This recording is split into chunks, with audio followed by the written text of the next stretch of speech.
अधिवेशनामध्ये आज अर्थसंकल्पावर चर्चा होणार आहे आणि विरोधक या सगळ्या संदर्भात आक्रमक होण्याची सुद्धा शक्यता आहे।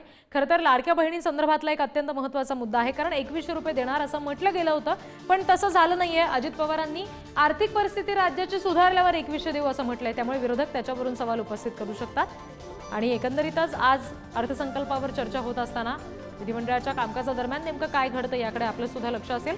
सरकारची आर्थिक परिस्थिती सुधारल्यानंतर लाडक्या बहिणींना मदत वाढवू असं स्पष्टीकरण अजित पवारांनी दिलंय, यावरून विरोधक आक्रमक होऊ शकतात।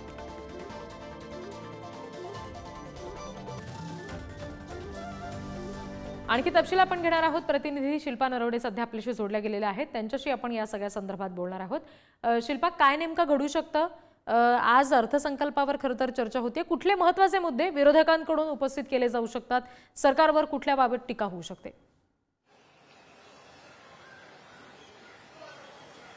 रिद्धी, आपण जर पाहिलं तर अर्थसंकल्पाचा हा तिसरा आठवडा सुरू आहे। गेले 2 आठवडे देखील आरोप प्रत्यारोप पाहायला मिळाले, वेगवेगळ्या प्रकारचा गदारोळ झालेला पाहायला मिळाला। मात्र आजचा दिवस हा काहीसा वेगळा पाहायला मिळतोय, कारण आज विरोधकांकडून वेगवेगळ्या प्रकारचे मुद्दे उपस्थित केले जाणार आहेत।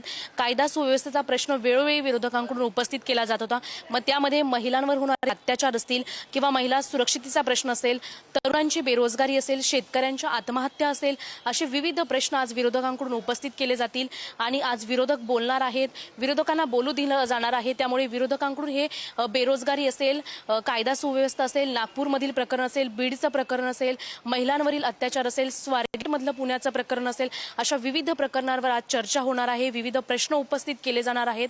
त्यामुळे आजचा हा अधिवेशनाचा दिवस काहीसा वेगळा वाटतोय। यामधून वेगवेगळे शेतकऱ्यांची कर्जमाफी असेल किंवा शेतकऱ्यांविषयी विविध प्रश्न असतील, शेतकऱ्यांच्या मालाला जो हमीभाव मिळत नाही त्यावर देखील चर्चा होईल आणि विशेष म्हणजे आज वक्फ बोर्डावर देखील चर्चा होणार असल्याची माहिती मिळत आहे आणि यावरून हिंदुत्वाचा मुद्दा पुन्हा एकदा या अधिवेशनामध्ये उपस्थित होणार असल्याचं चित्र काहीसं आपल्याला पाहायला मिळेल।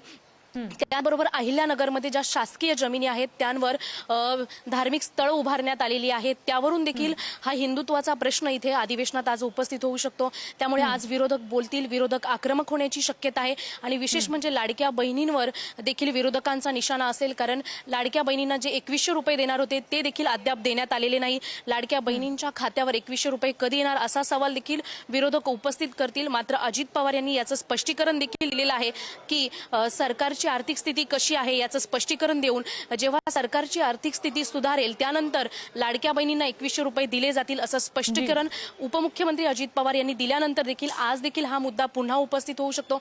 त्यामुळे आज विरोधक बोलतील, विरोधकांचे वेगवेगळे प्रश्न असतील, शेतकऱ्यांपासून सर्वसामान्य नागरिकांपर्यंत असे वेगवेगळ्या प्रश्नांना आज चर्चा इथे होणार आहे अधिवेशनामध्ये। त्यामुळे आता या विरोधकांच्या प्रश्नांवर कामकाज सुरू झालं की पुढचे तपशील तुमच्याकडून घेऊ। शिल्पा, तुर्तास धन्यवाद दिलेल्या माहितीसाठी।